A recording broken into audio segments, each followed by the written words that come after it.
groupe on ka mado. Bismillahirrahmanirrahim. Alhamdulillahi rabbil alamin. Wassalatu wassalamu ala rasulihil amin wa ala alihi wa sahbihi ajma'in. Amma ba'du. Assalamu alaikum wa rahmatullahi wa barakatuh. Ray musidɓe julɓe tedduɓe tejjirɓe diina islam e siveɓe ɗiɗo makuji ɓeɗo karmakoɓe e ɗiɗo page meɗen Facebook sertuɗi haray ko wonɗo woy ko wontirɗo ɗon hirago islam e haray si ɗum ɗon feƴƴi wonande siviro ɓen ɗiɗo ka Facebook e page ji sertuɗi haray mi humpitaɓe haray ɗiɗen waɗani ɗiɗo question réponse uji mojobere ka Telegram ko tawata son yeehi ton heɓayi réponse uji maɓɓe kamɓe docteur Mouhammad Oury bari hafizahullah buy ton haray noon fi heɓugol mawɗon groupe on ko atti kon taw min waɗani on lien ɗum woni link rabeto groupe on ka hoore audio ɗon ɗum ɗon fof son daari kollum kon ko juntiɗon on ñoƴƴe to wawon e natude si on fama ɗum ɗo wonande jogiɓɓen Telegram fof si ɓe yeehi ɓe naati ka Telegram ɓe windi DR sigano docteur abrésirte noon ɓe waɗi 225 ɓe wawa yi'ugol e lien groupe on ɗum woni question réponse on no waɗa qanat fatawa docteur Mouhammad Oury bari hafizahullah amma fi hendagol darsuji maɓɓe pinteɗon ɗum ɗon kay fof ko gotum ko DR waɗa toon sigano docteur abrésirte noon waɗon 226 amma noon siko Facebook ɗo hen nder ɗon mo on ñoƴƴe tu lien on ɗon siɗon mari Telegram naton automatiquement haray ko ɗum ɗo mi falno ɓangintinnande fi muɗum haray ɗon wasiya kadi partage ugol e fi yo nafoore nden yajan hewta musidɓe ɓen fof haray ɗen juntude kamɓe karma ko meɗen mako on inchallah hay docteur. Bismillahir rahmanir rahim. Alhamdulillahi rabbil alamin. Sallallahu wa sallama wa baraka ala nabiyyihil amin wa ala alihi wa sahbihi wa man tabi'ahum bi ihsanin wastanna bi sunnatihim wa salaka tariqahum ila yawmiddin. أما بعد فإننا نحمد الله سبحانه وتعالى على هذا اللقاء المبارك ونرحب بالمستمعين والمشاهدين في هذا المجلس الذي نخصصه لإجابة بعض الأسئلة التي وردت إلينا فأهلا بكم وسهلا ومرحبا. أسأل الله جل في علاه أن يوفقنا جميعا لما يحبه ويرضاه وأن يجعل عملنا جميعا خالصا لوجهه الكريم. en yetti allahu subhanahu wa ta'ala tedduɗo mawnuɗo towɗo seniɗo handuɗo yettede waɗɗo en ɓiɓɓe adama tedduɓe waɗi en julɓe waɗi en jaaɓe moftaniraɗo Muhammad sallallahu alayhi wa sallam moƴƴori meɗen nemaji heewɗi ɓurɗo mawnude on ko wongol julɗo. Iɗen seeda ko kanko woni Allah goto reweteɗo si rewama nafay si rewaka lorray. Iɗen seedano nelaɗo meɗen Muhammad sallallahu alayhi wa sallam ko Allah nelimo giggol e hoolare. Hiɗen seedo kadi o yottinno o laaɓani mofteɗen reedu o jam faaki o ɗaynali. Yen toro Allah yo Allah juula e makko juula e sahabaɓe makko ɓen fof juula e hoore kala jokkuɗo dina kaɓe jokkuno kan Allah tawara kan dina jokkuɗen allahumma amin. Haray iɗen jogi ɗo lande seeɗa ndaren no jaaboren musidɓe landi ɓen yo Allah hawri en e ko yiɗi o yarli kon o hawrana en e goonga o waɗa kadi hara ko jaabotoɗen kon fof e ko watten kon fof ko sabu makko kanko tun. السؤال الأول الذي ورد إلينا امرأة تسأل هل ترك قيام المرأة في النافلة لأجل طفلها لعناية طفلها هل هذا يجوز أم هي تترك الصلاة نهائيا وتعتني وترضئ طفلها؟ هذا الذي ورد في السؤال. نسأل الله أن يوفقنا في الإجابة. ɗo ko sonnajo landi sonnajo on wi si tawi wonde no naafede sonnaɓe ɓeyɓe goo taway boobo on no soñji ɓe dankagol boobo on imma jooɗo muynina boobo on ma danko boobo on ka jooɗi ɗon juulida e yimɓe ɓen ɓay si darike acci boobo on ka waali ɗon ma ka jooɗi ɗon boobo on o fesay soñja yimɓe ɓen o jooɗagol o juula ka o jooɗi ɗon o danko bobo on o naɓida e muɗum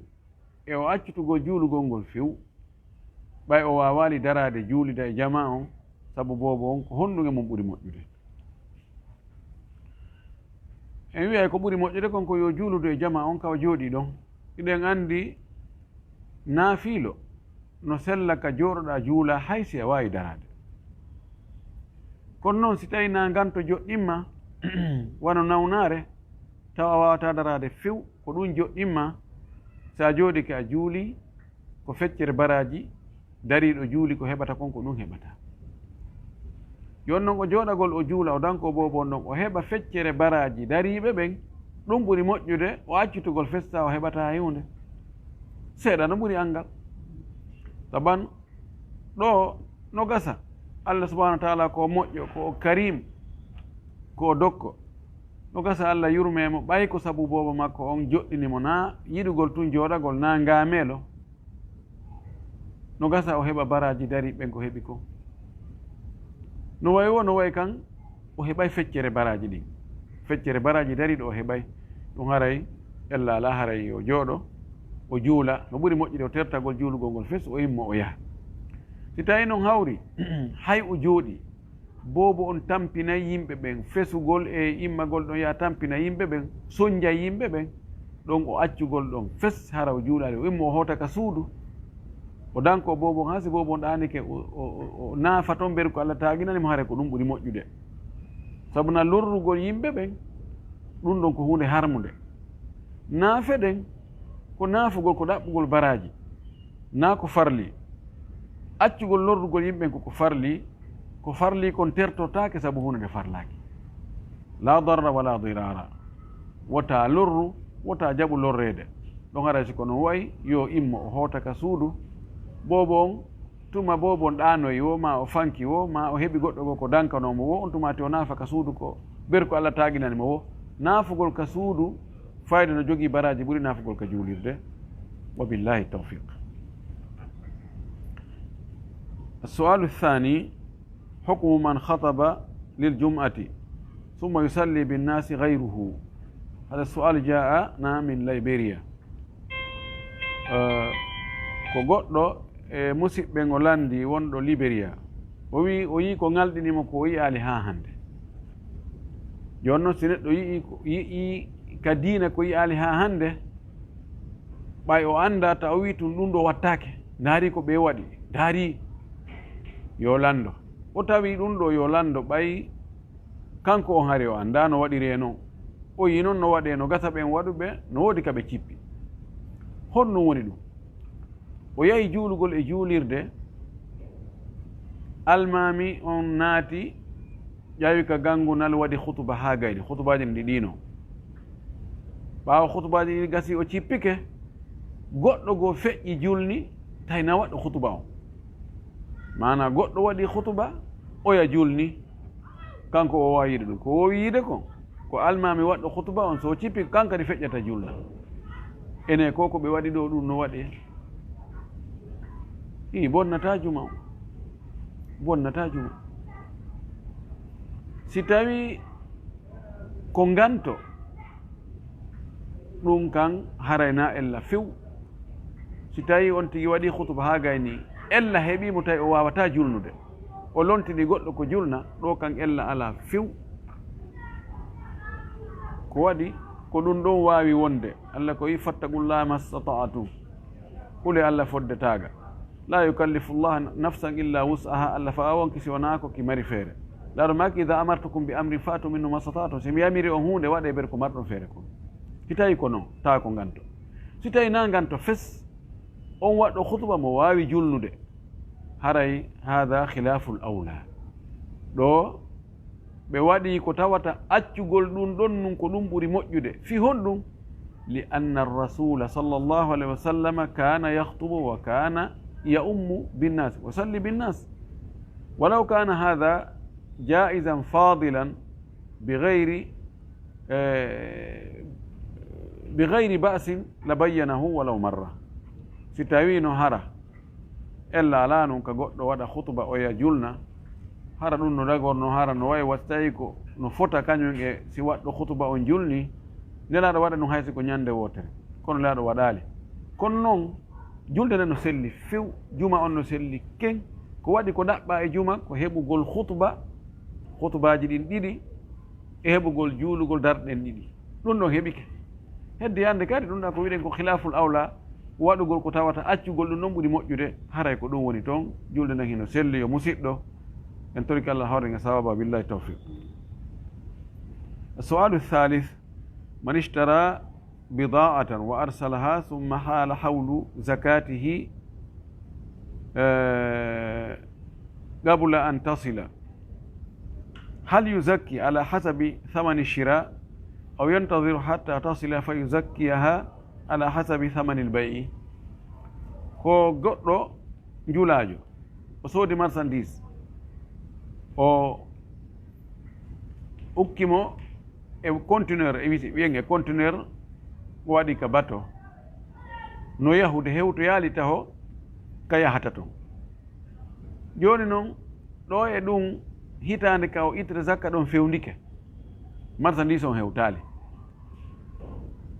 himo jogui facture ji ko soodiri ko e wiyen joni on ti yahi Chine o soodoyi toon conteneur soodiri o masalan wono $30,000 o ɓe paaki ɓe ɗumannike ɓe waɗi ka conteneur o ƴetti avion o arti o hewtugol ka leydi makko o tawi fewndike jakka ka o ittata zakka ɗon kono o marchandise no wawi wonde jonte ɗiɗi lewru hara o hewtali ko honno watta ko yo ittu zakka on marchandise mo o wattora on marchandise wonɗo e arde o maho e hoore coggu ko soodi kon ɓaymo jogui resiji ɗin o jogui facture ji ɗin fof o maho ɗon mbuuɗi ko o ittuno kon o soodiri o itta ɗin ɗon zakka ɓay mo jogui mbuuɗi espèce ji goɗɗi goo ka ko yo habbo ha marchandise on hewta o calcula valeur ko yeytete kon o itta zakka ɗum ko andintinten ɗo marchandise ko ittante ɗum zakka ko jawdi pellette joni noon ko honno marchandise on ittirante zakka wona ko o soodira kon calculte de itte zakka koko o yeeyitirte kon ko prix ko yeeyitirte kon ko waɗi sa calcule ko soodirɗa kon a itti zakka haray tonoji ɗin a ittanali ɗi zakka ele tonoji ɗin ko ittante ɗi zakka tonoji ɗin kañum hitande mum nden ka timmata ɗon ko ka hitande ka nene on timmi wo no wawi joni a jogui nayyi haysi gokku rimama hanki tawa ko hande duwaɗa ittande zakka a limay kum a wattoray kum a wiyata ɓay kum heeɓali hitande a limanta kum ɓay nene makkum heeɓi hitande ka nene makkum heeɓi hitande ɗon kanko kadi ko ɗon kum tokki joni noon ɗo oɗo wona yani yo calcule ko o mari kon e marchandise woduɗo on e nokku ka woni ɗon o calcula ko yeeyete ko minimum ko yeeyitirte kon si o mari mbuɗi espèce o watta ɗon o ittana ɗum zakka o habbo o marchandise wonɗo e arde si marchandise on ari o deduwañi o addi ka place makko o waɗi prix makko on o calcule o yi ko ɗum ɗo ko ni yeeyirte o darana on prix mo o waɗi ko yeeyitirta ɗon o ɗum waɗa o calculita ɗum ɗon marchandise on fof prix ko yeeyitirte kon o ittana ɗum ɗon zakka ella ala o ittangol jawdi makko go zakka fewdo o tan ɗo wonoya ha tan goɗɗo goo kadi o ittanoya zakka jawdi makko goo na ella na ɓe wona fippude wotere ɓay no gantini si tawi noon himo andi fereji ɗin ko o watta kon si hewti ka port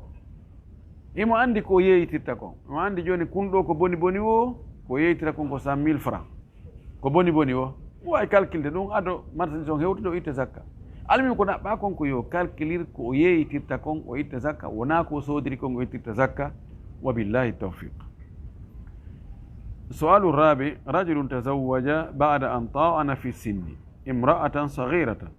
وله نساء أخر لهن أولاد كبار فتوعد أولاده الكبار أنه إذا مات يوم من الأيام لا يعتنون بأبناء الزوجة الصغيرة فبناء على ذلك خاف إذا مات أن يهملوها ويمنعها من الميراث وقد أنجبت له ابنا فابتنى لها بيتا في كوناكري وسجل البيت باسمها، وله زوجة أخرى في فوتا وأخرى في ساحل العاج كوت ديفوار، ولم يفعل لهن مثل ما فعل للصغرى. فهل يحق لهذه الصغرى أن تستغل هذا البيت أو تسكن هذا البيت، مع أنه يعني خصها ببناء البيت باسمها دون سائر نسائه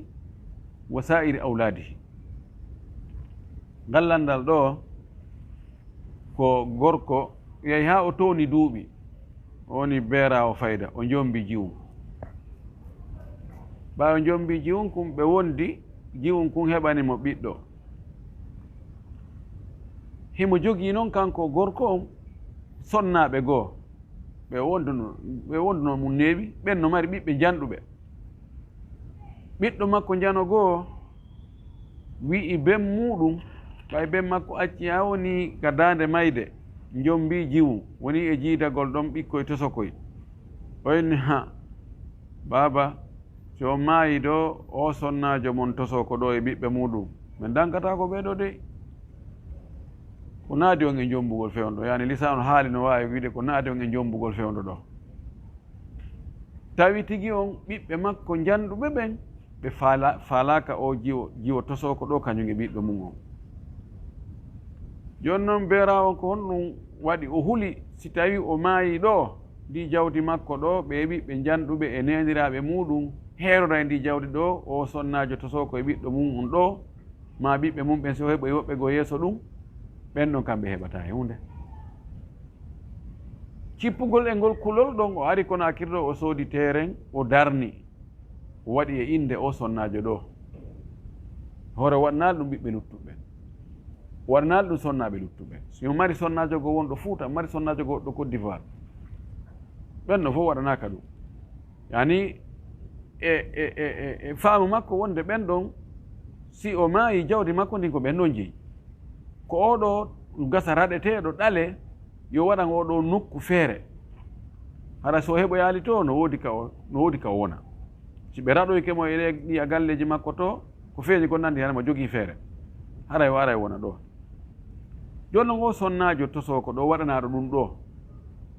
o landi ɗum ɗo no moƴƴi o wonugol e ɗe galle ɗo haray ella ala. si tawoyi o mawɗo maayi o hettiɗe e galle ɗo kanko, ɗum haray no dagi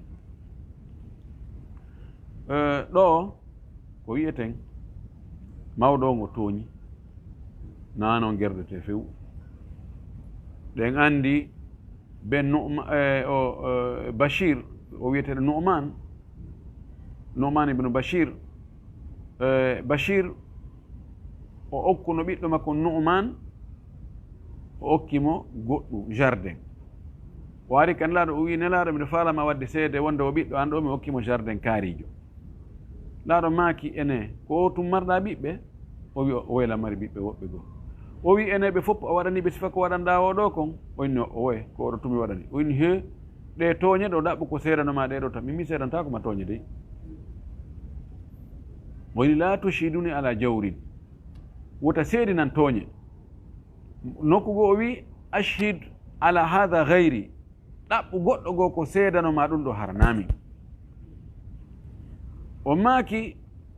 ittaqullaha wa adilu bayna auladikum, o maaki hule Allah nunɗe hakkude ɓiɓɓe mon ɓen. jan oɗo gorko na noon o foti e wadde. ko honnon o haani wadde? ko haani wadde ko windugol kaydi. o wi'a ka kaydi ɗon miɗo mari jawdi, miɗo mari sonnaɓe ha Sabakari, miɗo mari ɓiɓɓe ha Sabakari. si tawi ko min atti mayde, kala ɓe mi acci gasa e ɓe larronde ka ɓiɓɓe an ka ɓeynguli an, ko yo sendire no l'islamu on yamiri noon. o naɓa ndin kaydi ka justice ɓe valida kaydi ndi. Si ɓe validi ndin kaydi joni ko kaydi ka justice, joni konti joni ko ka justice kaydi winda wonde oɗo si o maayi jawdi makko ndin kono l'islamu wiri yo sende noon ko noon ndi sendirte. Justice on validi ɗum, o ƴetta ndin kaydi o waɗa photocopie o jonna rewɓe fof e ɓiɓɓe ɓen fof, o jogo original on, o waɗa seedeɓe, o ndaara moko baaɓe wano tato nayo jowo, o holla ɓe kaydi ndin o inna awa no gasa enen ɗo fof en maydata, no gasa on attakolan mayde, si tawi ko min atti on mayde e hino kaydi mi windi wonde jawdi andi ndi fof mayri. ñande mi maayi ko yo ɓe ndaaru karamokoɓe l'islam ɓe no l'islamu wiiri yo sende noon sendire noon hakkunde gasa e ɓe larronde ɓe ɓiɓɓe ɓen e ɓeyguli ɗi. ɗo o sonnaji to soko kanko e ɓiɗɗo makko ɓe faɗata ko waɗi ka l'islam sonnajo attiɗo e sakkitiɗo towa tippajo eronaɗo foppu no fota. Sonnajo on sonnajo ko sonnajo, si ɓiɓɓe no woodi ko jertaɓal ɓe ƴettata ɓe senda hakkude maɓɓe, si ɓiɓɓe ala ko nayaɓal ɓe ƴetta seko ɓe buy ɓe senda hakkude maɓɓe fota. koye ɓurta haray ko ka ɓiɓɓe ɓiɓɓen kadi ko lidakar mis hadi unsayin. Almuhim ko ni o foti e wadde. joni noon ɓay o warri ni si woni o maayoyi ndaarete si tawi ndu suudu ndu waɗani o sonnajo to so kañum e ɓiɗɗo muɗum, si tawi sendoyama to ko woodi kon tawi hiɓe wawi heɓude wano ɗum gasi ko kamɓe jeeyi ɗum ɗo ɓe hendike woni geɓal maɓɓe ngal. rona e ɓe ɓen ɓe fof maɓɓe ɓe haldi ɓe fotti ɓe inni ɓay baba en ɓe okkiɓe ɗe galle ɗo nen men to soko e ɓiɗɗo mum on, enen kadi en jaaɓi en newni ko ɓe okki kon. joni noon ɓe kafa ronugol ko lutti kon, kono anda la wasiyata li warisi,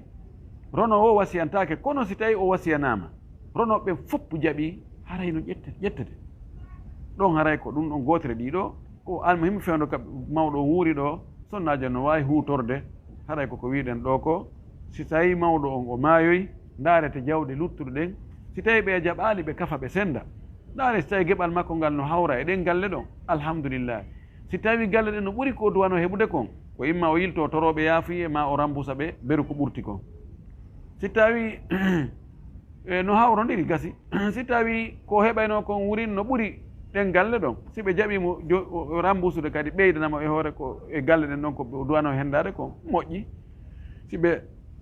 Si tawi ɓe ɓeydanale mo ɗum ɗon kan o heeɓi fuɗɗode geɓal makko ngal. wabillahi tawfiq. طيب السؤال الخامس اشترى بقعة من شخص وبنى عليها وفتح أبواب السور إلى جهة قطعة صغيرة لبائعه، ثم حدثت مشكلة فمنع بائعه فتح الأبواب وجاء وأرسل شخصا لوضع البلاط وهاجم البائع صهره بالسكين وفصل بينهم، ثم تدخل السلطات فانتزعوا القطعة منه وباعوها إلى مشتري القطعة الأولى. فما الحكم؟ لأنه باعوها بغير رضا المالك لكن لإزالة الضرر. ngal landal ɗo ko landal juutungal wangal complication molanaɗo ko suka o soodi tumbere o darni nandi o waɗi kuuru nandi no famorta noon yeeyuɗo mo on no marno ciifum tosokun ɗon, nandi no lombi hakkunde ka o yeeyimo ɗon e taraw on no famorta noon. joni noon oya udditiri ɗon dambugal, yeeyuɗo mo inni ta udditiri dambugal ngal ɗo de sabu na ɗo wona taraw on ni ciifunno ɗo kun ɗo ko leydi an ko min jeeyi. joni udditiri nokku goo ka tawata ɗon ko an e taraw on heedodiri, sa udditi ɗo haray a lorray lan o waɗi a reway ka tumbun an o yawi o min mi andano ɗo kun tumbun ɗo ko tumbu mana tara on woniri ɗo ka raɓɓirɗon poɗo nde waɗi hakkude maɓɓe o wi'a sa uddita uddu dambugal gotal taw uddude ɗiɗi non o imminoyi nandi esiraɓe makko kako kawo makko esiraɓe makko yo ar waɗanamo kaaro nder ton ɓe utti dambuɗe ɗiɗi non yeeyinoɗomo on yii dambuɗe ɗiɗi o ari o ƴetti laaɓi o yahani ɓe o inni mi inni ɗe dambuɗe ɗiɗi udditake ko waɗi ɗo sengoɗo ɗo ko tumbun anni kono tawi golloɓe no toon ɓe lombi hakkude maɓɓe tawi o gañali hay goto ɓe yeeyi ɓe wullitoye noon e hoore makko ka gendarmerie ma ka police mi anda ka gendarmerie ɓen ari ɓe ndaari ɓe ini tigi tigi on ɗo ko kanko jogii goonga na yeeyuɗo mo jooni kun tumbun ciifum wonkun hakkunde makko ɗon e tara on wurin kamɓe ɓe jatti ko jooni e junngo oya jooni ɓe yeeyamo kun kisa o henndo fuu hara jooni ɓorde suudu makko ɗon hiɓi tara on jeyal goɗɗo alaa ɗon ɓe noddimo ɓe haalanimo ɗum kanko ko feeñi kon o alaa ɗo o jonni mbuuɗi jooni konti ko kamɓe gendarme ɓen ma autorité on ko kamɓe jooni ɓe jatti tumbun kon e juuɗe oya ɓe yeeyimo o soodi yarli haray ngun ngeygu ɗon no selli ɓen anndi taw ngeygu ɗo yo sellu no jogii chartiji min shuruti sihhati lbey'i an yakuna albai'u huwa almaliku lilmabi'i aw ma'dhunun lahu fiyo ngeygu ngun sellu be tawa yeeyuɗo on ko wona e yeeyede ko kanko jeyi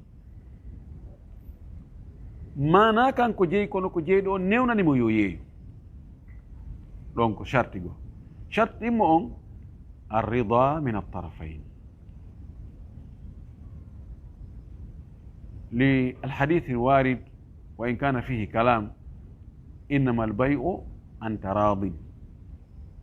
يتو هرا ييودون ييادون بفوهي بويلتونديران mo be no wela harana doolaɗo doolegol yo yeeyu ma doolegol yo soodu be yeeya sa yeeyani men watte hunde kaari on tigi yeeyira fi kulol ngu ngeygu ɗon sellata sinara ko alhaaliji ɗi jantuɗen jooni kono kadi soodu sa soodal ɗo men sokkete on tigi soodira ɓay feere ala ɗum kadi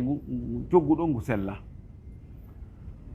kono si tawi ko e hoore goonga on tigi doolira yo yeeyu ɗum haray ngeygu no dagi si tawi on tigi no ñawli ñamalɗen no ɓuri ko mari kon o jaɓaali yoɓude laamu ngun no waawi ƴettude biyeji makko ɗin yani justice on no waawi ƴettugol biyeji makko ɗin yeeyita fii heɓugol ko yoɓira ɓe o ñawli ɓen ɓay o sali e hoore biyeji makko ɗin si yeeyama ɓe waawa hettude haqqeji maɓɓe ɗin ɗo ko sabu haqqe ɗo no dagi ma ɗum laamu ngun ɓe heɓa haaju e nokkure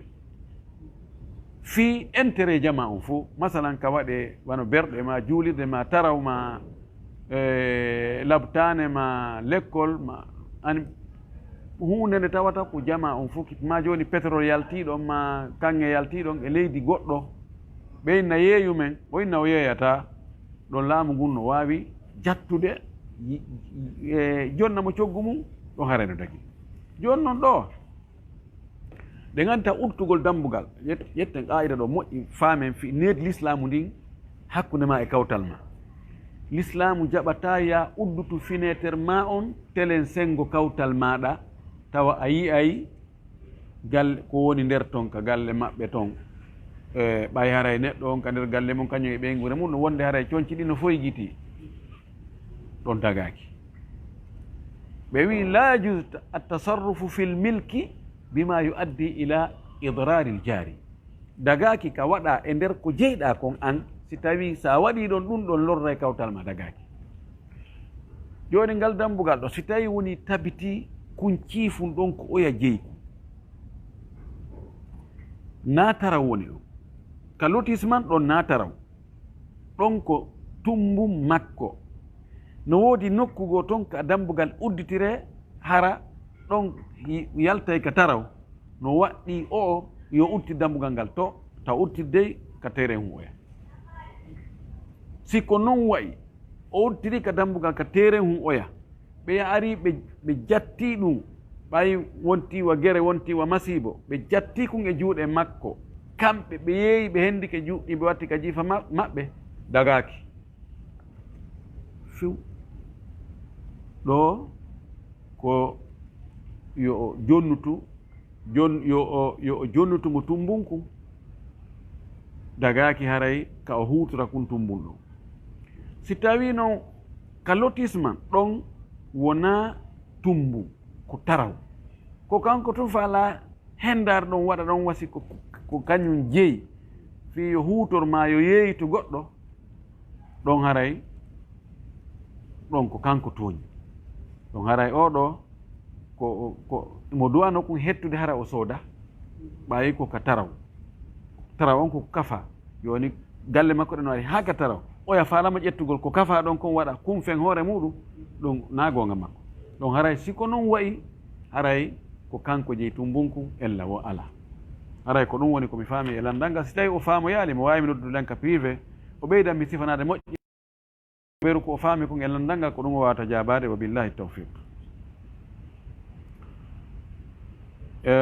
السؤال السادس تحاكم رجل مع امرأته لأجل الأولاد فأعطوا الرجل ابنا والمرأة ابنا أصغر وسكن كل منهما في مكان بعيد عن الآخر وقال الرجل لزوجته لا يريدها كزوجة إنما يريد ابنه منها فقط والأسرة تؤيده على ذلك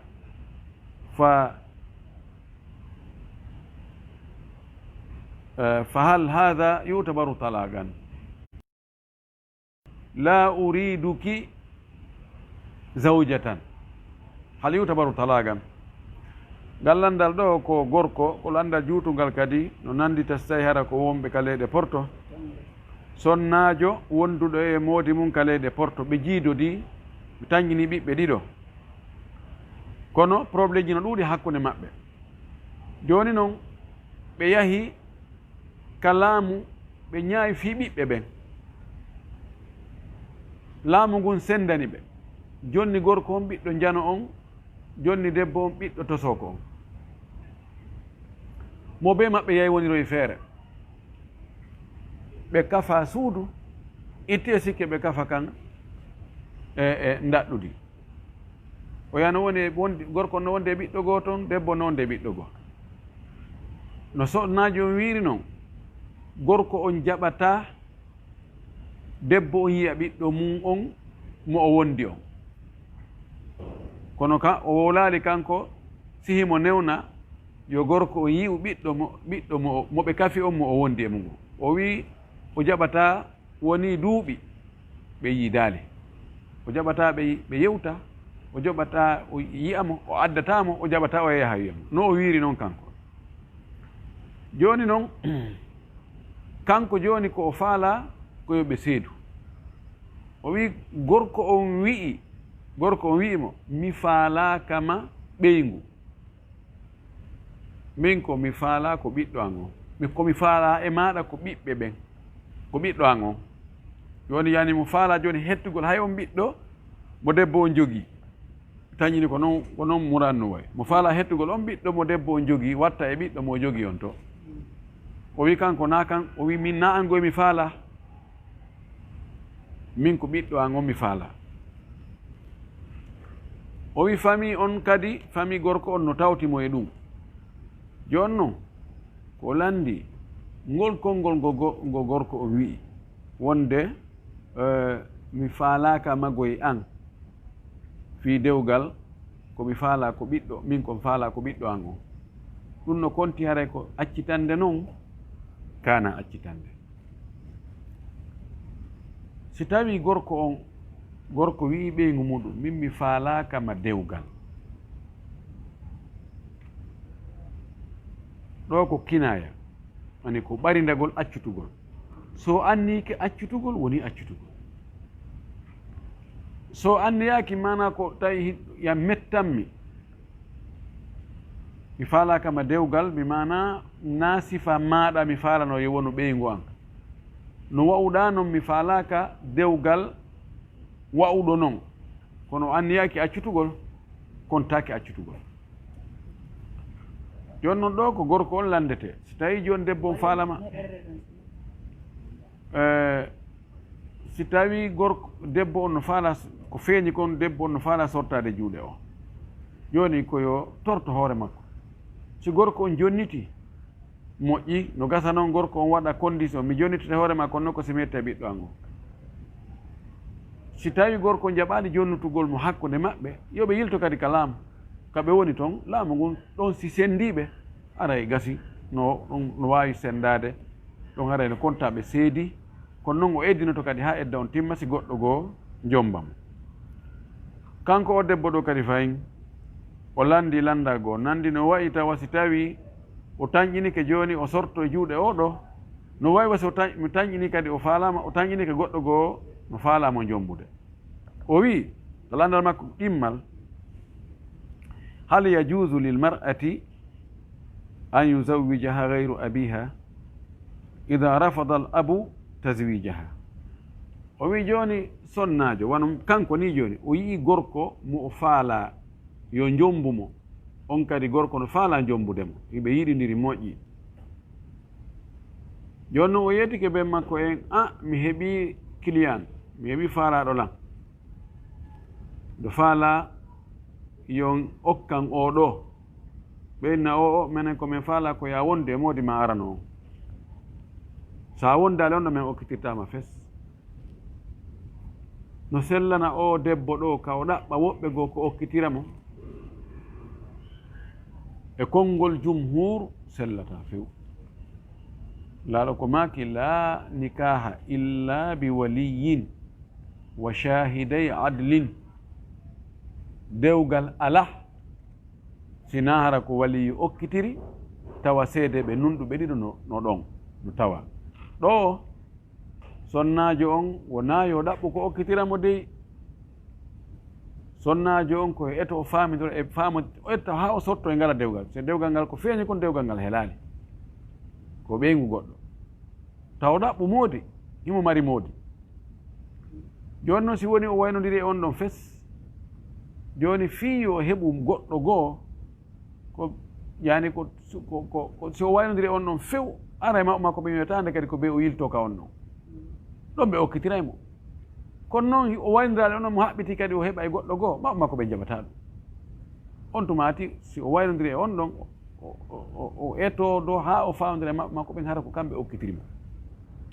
ko honde baabirawo okkitirgol ɓiɗɗo muɗum iwata e junngo mum ko si o laagimo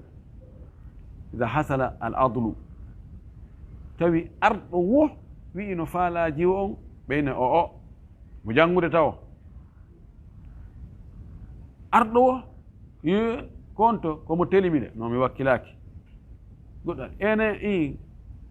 oɗo kadi ari mo mari oto o ko ustage jo ko jangguino ko duɗal o mari mi wakkilaki arɗo arɗo tawale on tigi no yerodiri e jiwo on no mari dépense no wawi mo dankade no yiɗimo no jogiti diina ella wo ala si tawi ɗum ko noon babira on ɓettike reɓete arɗo wo o wiyay o sali o kaggimo ɗon ɗo laaɗo maaki asultanu waliyu man la waliya lahu ɗo haray ko laamu ngun no newna okkitirgol jiwo kono oɗo hewtali on alhaali ɗon haray koyo eto famodira e maɓɓe makko ɓen dey wota o wi o ɗaɓɓa e goɗɗo goo ko okkitiramo wa billahi tawfiq. السؤال الثامن تزوج رجل امرأة فحصل بينهما نزاع ولكنها حملت فذهب الرجل إلى أهلها وقال لهم إن أنجبت فسأردها إليكم ثم تصالح معها قبل الولادة فهل يعتبر ما قاله سابقا طلاقا؟ ɗo landal ngal ko gorko o jombi sonnajo ɓe wondi kono kuccu kacca on no ɗuuɗi tawi tigi on pottal ala sonko e gere e poɗodal yeddudal no woodi to moƴƴi kono e nder ɗum Allah waɗi o ƴetti reedu ɓay o ƴetti reedu gorko yahi ha tawi mawɓe makko ɓen inni awa o jiwo mon kaari si o jibini mi artiraymo mi jonna o yimmi o hooti nandi sonnajo on andi on kamba sonnajo on yiltiti e piiji ɗi wonno e wadde goo gere ko wonno e wadde sabu gereji goo kon o acci ɓe wontidi ɓe faamodiri ɓe moƴƴini ha o watti jonutugol mo ñalande makko nde piiji ɗin wonti normal joni noon ko o yahuno o wiiɓe si o jibini mi artiraymo mi jonnita on o hooti ɓe moƴƴini ado o jibinde joni noon o jibini haray ɗum kontete joni ko cergal ka kontete wona cergal ɗo si o fodno o inni si tawi o jibini mi artiraymo ɗo o fodu ɗo si o jibini o imma o artira ma o so artirali wonata cergal cergal si aggama e hoore condition o wi si o jibini haray mi accitimo ko ɗum o wi si o jibini tun haray mi accitimo ɗo si o jibini ɓe moƴƴintinali ha o jibini haray woni cergal si goɗɗo wiɓe mum si a naati ka galle kaari en haray mi accitima so yahi o naatoyi ɗon haray woni accitande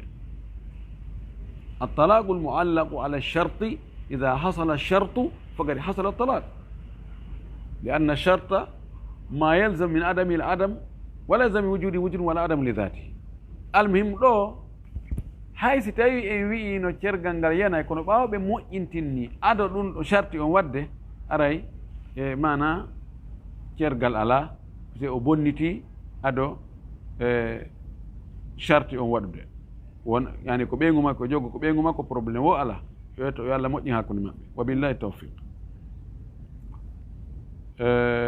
السؤال التاسع وهو الأخير زوج امرأة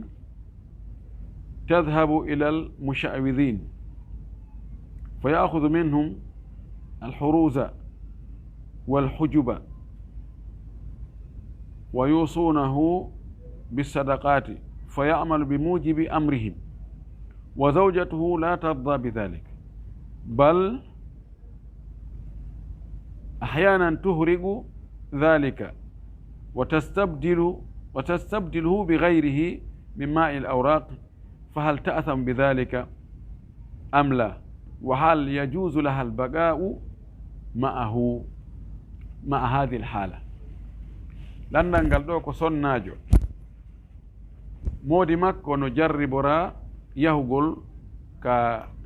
ndure ɓen e mbile ɓen e karama ko batiniɓe ɓen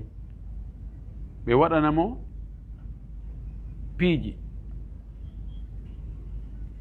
ɓe waɗanamo naseele o adda o looto ɓe yamiramo sadakaji o itta himo hooli ɗum himo gomɗi ɗum himo jaɓi ɗum sonnajo makko on no yi ɗum ko shirque sonnajo makko on wajoto mo acce ɗum moƴƴa ko shirku ni sonnajo on wowla ɓorde ɓe mbiya kikiɗe haaju gorkon ala ma o yimo yaha wacca mo yana wowla ɗon joni noon wonde sonnajo on so o yii ɗen mbinije nasi ma bidonji nasi o ƴetta ɗum naɓa o hibboya ha o gayna o warba haako o loowa toon wonde waɗa parfum ɓay wonde nasele yette soɓen haray parfum no uura e muɗum o faamina ko ɗum ɗa gorko ngara ƴetta ɗum looto to sikka kañum ko nasi karmo ko munki anda ko haako o woni e lootade yarli haray o sonnajo ɗo no jogii bakkatu koko o waɗi modi makko ɗo o hibboyi nasiki o waɗi haako lonto muɗum mo jogii bakkatu kawmaro bakkatu ene no sellaka o wonda e o gorko waɗowo ɗi piiji ɗo ɗum woni landal makko ngal ani sello ka heddo ɗon kanko e ɓiɓɓe makko ɓen wondude o gorko ɗo e alhaali makko gorko on ko no yiruɗen ni ko gorko yette so ko wiyeten taho o ala bakkatu ko ko woni e hibbude laaɗno maki man ra'a minkum munkaran fal yughayyirhu biyadihi fa in lam yastati fa bilisani wa lam yastati fa bi qalbihi wa dhalika adafu l iman mo yii bone yo waylir ɗum junngo makko gon simo mari feere so wawata yo waylir ɗengal so wawata ɗum yo muusumo ka ɓernde ɗo o wawi waylirgol bone on junngo makko ngon alhamdulillahi no dagi ko woni ko ɓuri moƴƴude kon yo eto ha ɗum iwa ka ɓernde moodi makko ɗi piiji shirkuji e boneji piɓle bonɗe ittirgol tun ni ko feeñi kon iwaali ka ɓernde hara iwaali ko waɗi ñande goo yaha e waddoya kadi ko ɓuri moƴƴude koyo eto o waajo o moodi makko o toro Allah jemma yo Allah fewnu moodi makko yo Allah añimmo ɗi piiji o ɗaɓɓa kadi ko waajanamo moodi makko wonde sonnajo ko waajoto moodi muɗum haray moodi boɓe ko hara no yawiti no min ko ɓeygu an waajotomi min ko min waajoto ɓeygu an na ɓeygu an waajoto o toro Allah noon kadi yo Allah fewnu o gorko tawa yen andi ɗiɗo piiji ko piiji harmuɗigoy yawgo ka ɓe karama ko baatiniɓe ɓe waɗna on tigui naseele lekki hijabu ma lekki arsike ma lekki ɗum ɗo e ɗum ɗa ɗum ɗo ko shirku dey joni noon yande ko shirku jano ka ko shirku to soko si on tigi no fiɓi wonde ɓe dey na kamɓe arsikata na kamɓe katata na kamɓe renata ko woni koko ɓeno wadde ɗo ɗum ɗo wonay saabu ha Allah waɗa ɗum haray ko shirku to soko ɓuri hewde ko yimɓe ɓen ko ɗum ɗon ɓe fiɓi wonde na ɗum ɗo tigi kañum watta fof kono ɗum ɗo ko noone eno Allah ɓattorte fi yo Allah waɗan on tigi ko faala ko imma ko hijabu ma ko arsike wa alayhi haray o gorko ɗo ko gorko wonɗo e wadde shirku to soko on yaltinta on tigi ka diina haray debbo no wawi wondude e makko e hoore yo eto ha moodi makko acca ɗiɗo piiji yani tawgol baaba ɓiɓɓe aden ko ni wayi haray no satti ko waɗi si tawi baabira on ko ni wayi ɓiɓɓe ɓen ɓe sina Allah faabi ɓiɓɓe ɓen kadi ko noon ɓe jokkirta ɓe wi ida kana rabbul beyti yadribu duffatan falam tara man fi ddari illa wa yargusu si tawi jon galle ɗen tigi piye jimbeeru ndu wonɓe ka galle ɓen fof haray luttu ko amoɓe donc ɗum waɗi sa yi nelaɗo sallllahu alayhi wa alihi wa sallam o maaki ida atakum man tardawna dinahu wa huluqahu fa zawwijuhu wa in lam tafalu yakun fitnatu fi ardi wa fasadun arid o kabir nelaɗo maaki si ari ƴamugol ka moɗon mo weltorɗon hooli ɗon diina mum e jikku muɗum okkemo ɗum wona hunde samakalare ya foti e darande ɓiɗɗo ma jiwo on ko hombo wonata moodi makko ko hombo wonta ben fayɓe makko ɓen jiwo on kadi sonnajo on kadi yo ndaaru kañum kadi suɓo dey ko hombo wonata baaba ɓe ɓiɓɓe an ɓe momi kafidata ɓiɓɓe mi kafida ne'ugol ɓe ɓiɓɓe wiye ko ɓiɓɓe kaari en ɓenni ko geyngol kaari en ni yonti ndaar ɗum moƴƴi dey ɓay si ɗum boni ka geyngol ɗon hannde kadi wawata ko moƴƴintinade fes wonata wiide haari ko kaari wonno ɓen kaari kono na joni na kanko ko kaari woni ɓen makko joni no wiye haari kaari o mara goɗɗum kono o heeɓi kaari hari ko nokku kaari hoɗi kono o egginno ko hoɗi ɗo e nokku kaari kono haari ko kaari woni ɓen kaari kono joni na kanko ko kaarijo o woyi ɗum ɗo haray yo sonnajo on mo wawi wondude ɓay hay ɓe jiidodi mo wawi wondude e makko kono yo eto ber ko mari feere ko fof yo accu ɗum si tawi o wawali kankono yo mettumo ka ɓernde ber ko mari feere kon fof o wayla en torki Allah yo hawrninge sawaba haray ko ɗo wonde nge darade hannde ko tolande men ɗo yo cheikh ibrahima marela en weltanike heɗitiɓeɓen fof e landiɓen fof yen tori Allah subahana taala Allah tawata o hawrindini en e jabawol ɗaɓɓangol ngol tawa o weltanike en o yarlike en o yaafike en so en falji e muɗum haray jaabaɓen si tawi ɓe faami ko jaaba ɗo ko tawi hawrodiri e no ɓe faalira noon haray alhamdulillah rabbil alamin ko non ɗum wonno yela meɗen si tawi woodi ko ɓe famali toon hara imma ɓe kadi fayin ɓe landitoyo kadi coɓɓuɗoy ko ɓe famali toon fayin ɓeyden feñsitude ko ber ko annduɗen ko ma ɓe nodda ka privé on to mate ɓeyden ɓe feññinande wa jasakumullah khairan hada wa sallallahu wa sallam wa baraka ala nabiyil amin wa akhiru da'wana an alhamdulillah rabbil alamin wa sallallahu alayhi wa sallam hawnaki e ɗo lande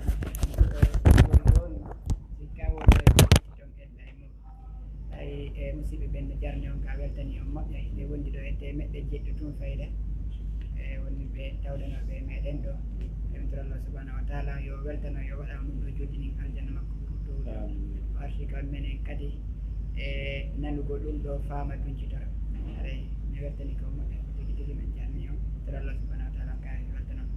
ay ko wana noon musidɓe kay julɓe tedduɓe no mi holliri noon naane fi hendagol ɗi ɓawɗo andi ka Facebook ɗo ko yiɗon balɗe ɗiɗi tati o yiitata hande kay fayida haray koyon wakkilo yaaro ka Telegram ɗon on hendoto ɗiɗo e ko wona ɗiɗo réponse ji maɓɓe buy hino toon ko tawata waway en nafude bisimillahi taala haray men daro ɗo ina assalamu aleykum wa rahmatullahi wa barakatuh